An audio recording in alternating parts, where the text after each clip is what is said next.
All right. This one was a tough one, but we're going to read through it. Chapter 19. Then Pilate took Jesus and had him flogged. And if you ever have a chance, just for the sake of knowing, if you guys ever look up the historical information on being flogged, it's not pretty. The soldiers also twisted together a crown of thorns, put on his head, and clothed him in a purple robe. And they kept coming up to him and saying, "Hail, King of the Jews!" and were slapping his face. Pilate went outside again and said to them, "Look, I'm bringing him out to you to let you know I have no grounds for charging him." Then Jesus came out wearing the crown of thorns and the people and the purple robe. And Jesus said to them, "Here is the man." When the chief priests and the temple servants saw him, they shouted, "Crucify, crucify." And Pilate responded, "Take him and crucify him yourselves, since I find no grounds for charging him. We have a law." The Jews replied to him, "And according to the law, he ought to die because he made himself the Son of God." And when Pilate heard this statement, he was more afraid than ever. He went back into the headquarters and asked Jesus, "Where are you from?" But Jesus did not give him an answer. So Pilate said to him, "Do you refuse to speak to me? Don't you know that I have the authority to release you and the authority to crucify you?" "You would have no authority over me at all," Jesus answered him, "if it hadn't been given you from above.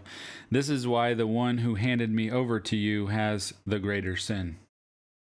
From that moment, Pilate kept trying to release him, but the Jews shouted, "If you release this man, you are not Caesar's friend.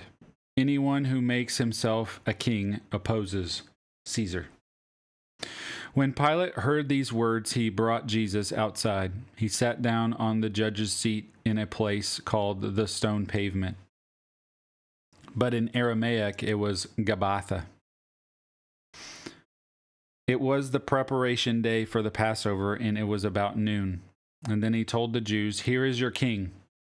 And they shouted, take him away, crucify him." And Pilate said to them, "Should I crucify your king?" "We have no king but Caesar," the chief priests answered. Then he handed him over to be crucified. Then they took Jesus away, carrying the cross by himself.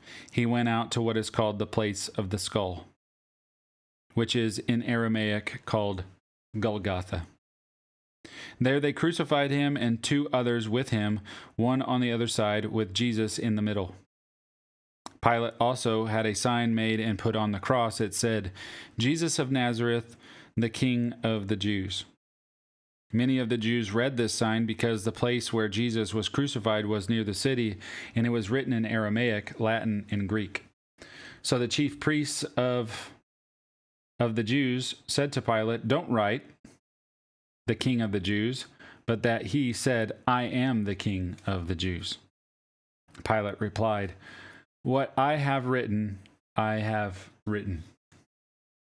When the soldiers crucified Jesus, they took his clothes and divided them into 4 parts, a part for each soldier. They also took the tunic, which was seamless, woven in one piece from the top, so that they said to one another, "Let's not tear it, but cast lots for it, to see who gets it." This happened that the scripture might be fulfilled that says, "They divided my clothes among themselves, and they cast lots for my clothing." This is what the soldiers did. Standing by the cross of Jesus were his mother's sister, Mary, the wife of Clopas, and Mary Magdalene.